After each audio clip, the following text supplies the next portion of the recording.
European Theatre Podcast. My name is Philip and thanks for joining me on this journey through millennia of theatrical history. Episode 2, Dionysus, the beginning of Greek theatre. Last time we took a very quick journey through several hundreds of thousands of years to look at how theatre might have developed from the very earliest times. We followed how man's innate desire to mimic combined and developed with the creation of myth and religion as proto-societies came into being. A fast forward to some of the first sophisticated societies took us to the Abydos Passion Play performed in ancient Egypt, where we had a glimpse of what might be considered the first professional theatrical production. Now, in this second introductory episode, it's time to move forward to the start of theatre as we know it. Specifically, we're going to go to Greece in the 5th century BCE, where we can see plays and performance developing into an art form out of religious ceremonies. But first, let's set the scene a little more. Who were the Greeks, and why do they get the credit for creating theatre? Pre-Roman history of Greece is generally divided into 6 parts, starting at the early Bronze Age, where the prehistory period slowly becomes recorded history. By 3000 BCE and through to about 1600 BCE, mankind started to leave his mark on the landscape in more significant ways, and we have the first archaeological evidence of what we now call Minoan culture. This was based on the southern island of Crete, where archaeologists have uncovered large buildings, some up to 4 stories high, wall art, pottery, and evidence of towns servicing an extensive trading network. There is also evidence of the development of writing, where it's thought both trading and religious records were kept in a script based on the first alphabet, now known as Linear A. Although Linear A has never been deciphered, it's probably a combination of syllabic and ideographic symbols, and is considered to be the father of the future European alphabet systems. In the later part of their period of dominance, the Minoans had spread their cultural influence to mainland Greece and beyond. Minoan pottery has been found in Egypt and the Near East, and it's likely that the Minoans brought Egyptian papyrus back to Crete. By about 1600 BCE, the Minoan culture had declined and Mycenaean culture came to the fore, lasting until about 1100 BCE. The Mycenaeans were Indo-European peoples who had entered Greece from the north at about 1900 BCE and settled the mainland, where they had become politically and culturally dominated by the Minoans. Their society was centred around 100 miles west of modern Athens, but spanned the Peloponnese and as such was the first distinctively Greek civilization. They adapted the Linear A script to a script that we now know as Linear B. Although it was still a mixture of syllabic and ideographic symbols, it's considered to be the earliest form of ancient Greek. Mycenaean dominance covered a period of significant palace building, and featured a developed trading network that covered extensive areas all around the Mediterranean. It was also the time of the semi-mythical destruction of the city of Troy, thought to have taken place at about 1184 BCE, as retold by Homer. Now there's much debate about the truth behind the Homeric stories, and also about the reality of the author Homer as a single person. But what is undeniable is that through Homer the story of the fall of Troy became central to the Greek myth and the Greek foundation story. As such, these tales feature heavily in the plays of the 5th century BCE. Following the Mycenaean period for about 300 years or so to about 800 BCE, there was a Greek Dark Age. This was the result of a fast decline of civilizations in the Mediterranean and Near East, known as the Late Bronze Age collapse. In Greece, the Mycenaean culture and dominance ended in a very short period, maybe as little as 50 years. Cities and palaces were abandoned, some never to be reoccupied again, and, we assume, life became centred on subsistence agriculture. The cause of the collapse isn't clear, but climate change, extensive seismic activity, population expansion, and invasion by other tribes, or a combination of all or any of these factors, have all been suggested. From about 800 BCE, there was a rise in the population and a gradual expansion of trading across the region. In the period up to 480 BCE, the political system developed, and in particular, the polis or city-state came into being, becoming the administrative, cultural and religious centres that existed into the classical period. Over a period of about 300 years or so, there were huge societal changes, with the establishment of law codes in the polis and the introduction of coinage. Culturally, the period opens with the apparent loss of writing skills at the end of the Dark Age, but by the 6th century BCE, we have the earliest examples of Greek literature that have survived. Epic and lyric poetry were the predominant forms, and it seems that tragedy developed from these. Frustratingly, we don't have enough evidence to say exactly how or when this happened, but we can say that by the 5th century BCE, the tragedy performed as a play had developed, and the themes were very similar to those contained in the earlier poetic forms. The fledgling city-states became embroiled in a series of wars with the massive Persian Empire that extended from Western Asia to Eastern Europe. The Persians attempted to exert control over the Greek states that existed in modern Turkey, but when an attempt to conquer the island of Naxos failed, and the Persian commander was dismissed, he turned rebel and incited the Hellenistic states in Asia Minor into revolt. He garnered support from Athens and other city-states, inflicting a defeat on the Persians in 498 BCE. Persian King Darius swore revenge and, following a 3-year stalemate, decisively defeated the rebels in 494 BCE. Darius made sure the rebellion was completely defeated over the following year and then planned his revenge on Athens. The first Persian invasion of Greece began in 492 BCE, and successfully subjugated Macedon and then Thrace, but stalled and was abandoned in the end. In 490 BCE, a naval force was sent to complete the job. The Cyclades in the Aegean southwest of the mainland of Greece were conquered, but the Athenians intercepted the Persian army as they travelled towards Athens and won a great victory at the Battle of Marathon. The battle ended the Persian invasion with the rout of their army through some clever tactical fighting by the Athenians. But the legacy of the victory was more than just the defeat of the Persians in the field. Before the battle, the Athenians had sent messages to Sparta asking for support, but the Spartans refused the request, saying that they were in the middle of a religious festival. The fact that the Athenians then went on to defeat the Persians not only raised Greek esteem for the city, but proved that the Persians could be defeated. Athenian confidence in all things began to rise, and they started the journey to the political and cultural dominance that they were to enjoy throughout the classical period.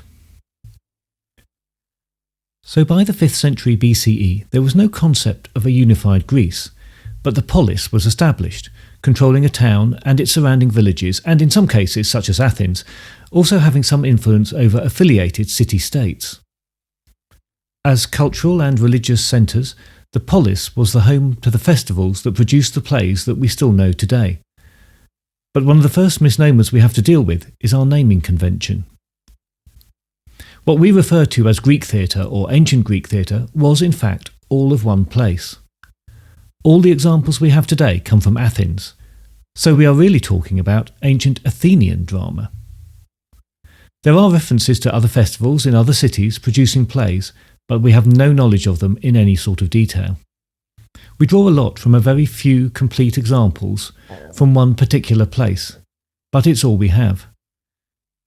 The second misnomer that I would want to correct is that Greek drama was very similar across a long time span. In reality, Greek theatre was incredibly inventive, and a clear development can be seen from the earliest days to the later ones. If you have an image of the Greek theatre, it's probably of the sung chorus in stiff costumes and masks that hide any personal expression. But I hope that what I can show you is that the theatre in Greek times was an exciting place to be as an audience member or as a performer. It was a time of immense innovation as the playwrights worked through the possibilities of the dramatic form. As we will see, the playwrights really were men of the theatre, involved in all aspects of the production, completely immersed in their craft. There's even a suggestion that the creation of drama was an extremely collaborative endeavour, akin to the more modern idea of workshopping a piece of art for artistic creation by a group. There were 3 festivals that included theatrical competition. They were all dedicated to Dionysus, the god of fertility, pleasure, festivity, and of course, wine. The cult of Dionysus can be traced back to Mycenaean Greece, where the name is seen in the Linear B tablets, but the exact origin is no doubt further back in time, with the real origin of the cult somewhere in the Middle East. From earliest times, the cult was associated with raucous anarchic behaviour, and the early Greeks seem to have embraced this and woven it into their ideas to celebrate the repetitive bounty of nature. All the festivals were about celebrating the natural cycle and the hoped-for bounty of nature, and by their nature were celebratory and wildly joyful occasions. Originally, small festivals were held in towns and villages to give thanks for the harvest, and it seems likely that the celebrations took place on a conveniently level and cleared space that was associated with the harvest itself, the threshing floor. These celebrations were popular, and as the towns and cities grew, they became public organised events. By the 5th century BCE, in the major towns, they were highly organised, and the party element balanced by serious, ritualised religious observances. Clearly, these were people who worked hard, but they also played hard and prayed hard, and they did that in the context of the festivals. There were two minor festivals. The rural Dionysia was a midwinter festival, occurring just after the solstice, much like Christmas and its Roman predecessor Saturnalia. The festival took place over several days, involving processions, theatre, and poetic presentations, and much eating and drinking, of course. The celebrations involved the wearing of masks too, so what with the anonymity, the excitement and the wine, inhibitions and the usual social conventions could become loosened. Village leaders processed as Dionysus and his entourage of male satyrs and female Maenads, meaning raving ones, both dressed in animal skins and masks, with the Maenads performing frenzied dancing as they progressed through the town. Special songs praising the god, called dithyrambs, were composed and sung. The dithyramb is a poem sung by a chorus of men and boys that had developed in the 7th century BCE, so by this time already a well-established form. As a winter festival, the rural Dionysia would have been a very local affair and would not have been attended by many travellers. In ancient times, travelling, be it by sea or land, was a risky business. Not only did the traveller have to contend with the dangers of brigands on the road or pirates at sea, but the natural forces of bad weather could be enough to delay or completely scupper a planned trip. We should never forget that in ancient times, people lived very locally. Although we travel wildly and internationally today, we only have to go back 3 or 4 generations to meet our ancestors who only travelled rarely. Go back further than this, and we find populations that largely didn't move unless they were traders by profession, soldiers or slaves. As we've already seen, the ancient world had a well-established and sophisticated trading network, particularly around the Mediterranean, where sailors could hug the coast and trade one commodity for another as they worked their way around the sea, following the winds and currents. But even travelling as a merchant was not without its risks. Just being a stranger coming into a community could be problematic, as the more isolated communities treat the outsider with much suspicion, if not outright hostility. The other major festival was the Linear, held in January, and therefore also largely restricted to local residents attending. The worship undertaken at the festival is not well known. Evidence for these festivals comes mainly from vase and other paintings. But as a Dionysian festival, its form was probably similar to the rural Dionysia. By the 5th century BCE, there was a dedicated theatre to Dionysus within the city of Athens, where the main events of the celebration probably took place. Plays may have been part of the festival from the earliest times, but by about 442 BCE an official competition for comedies was introduced, followed a few years later by a competition for tragedy. 5 comedies were performed in competition, and it's here that many of the works of Aristophanes were first performed. The city, or Great Dionysia, which probably dates back to the 6th century BCE, was held in March and April in the month spanning the vernal equinox, whenever that fell, and was the largest festival. This was a major event in Athens, its organisation falling to the chief magistrate, who started planning for the festival as soon as he was elected. Attendance was by all the citizens of the city and representatives from the city-states that were federated to Athens. There were also many travellers attending, as the trading season was already underway.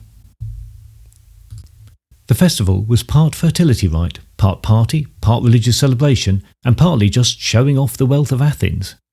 It really is very difficult to overestimate the impact and importance of the festival to the city and the citizens. On the first day, there was a huge procession. A sacred wooden statue of Dionysus was carried through the city to the temple, located on the south slopes of the Acropolis. It was not alone. Cult and fertility symbols, including giant phallus pulled on a cart, were paraded with the statue. The sponsors of the festival, gathered by the organising magistrate, took pride of place at the front of the procession, no doubt dressed in much finery. Next came the chorus, who would perform the dithyrambs in competition at the theatre. The theatre itself was probably only open to male Athenian citizens, with women, slaves and foreigners being excluded. Estimates vary, but an audience of up to 16,000 people is plausible. Some argue even more. The dithyramb competition opened the festival, and then bulls were sacrificed, the meat being the substance of a feast for all the citizenry that evening. Day 2 opened with another procession. During the Peloponnesian War, this was led by the orphans of the Athenian war dead, honouring their fallen fathers. At the theatre, starting at dawn, 3 tragedies by a playwright were presented, either a true trilogy or 3 thematically related plays. This was followed by a satyr play. Now, little is known about the satyr plays, as there is only one complete example that has survived. But they were probably bawdy comedies for light relief after the serious work of the tragic trilogy.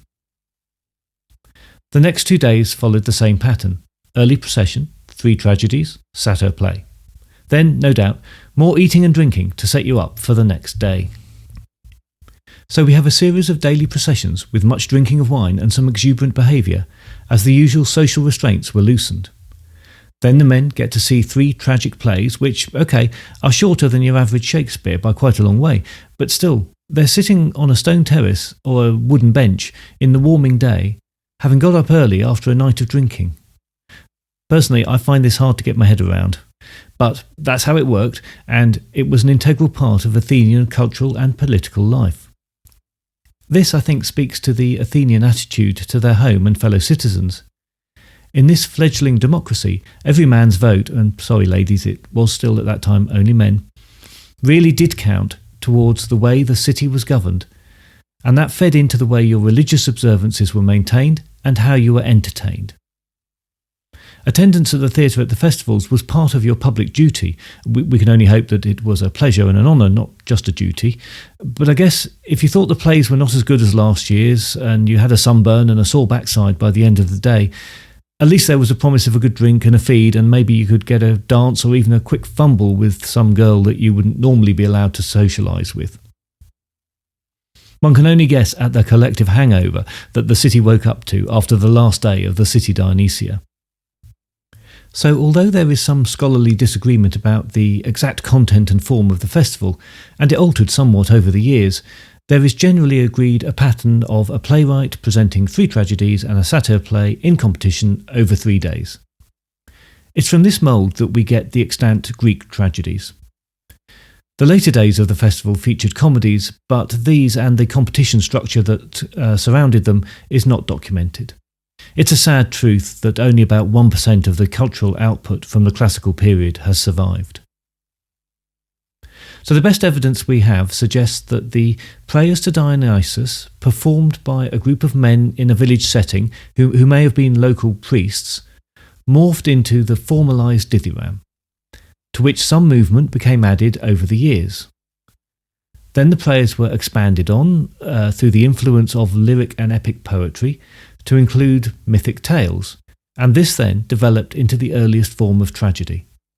And that brings us to the festivals of the 5th century BCE. So, who were the playwrights, and which of their plays do we still have? I've already said that the evidence is very limited, and here is exactly how limited it is. We only have 31 complete tragedies in our possession.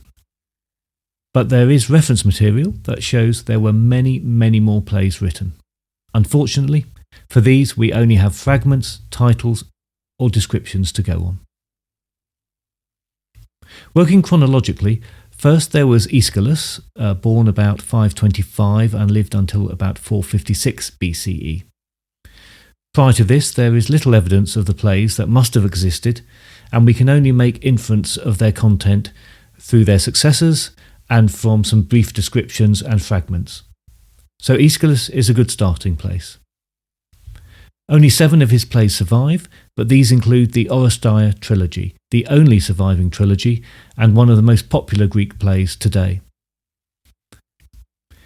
The trilogy, Agamemnon, the Libation Bearers and the Eumenides, tell of the cycle of revenge that overtakes the house of Atreus and contrasts justice with revenge and vendetta with legalized punishment.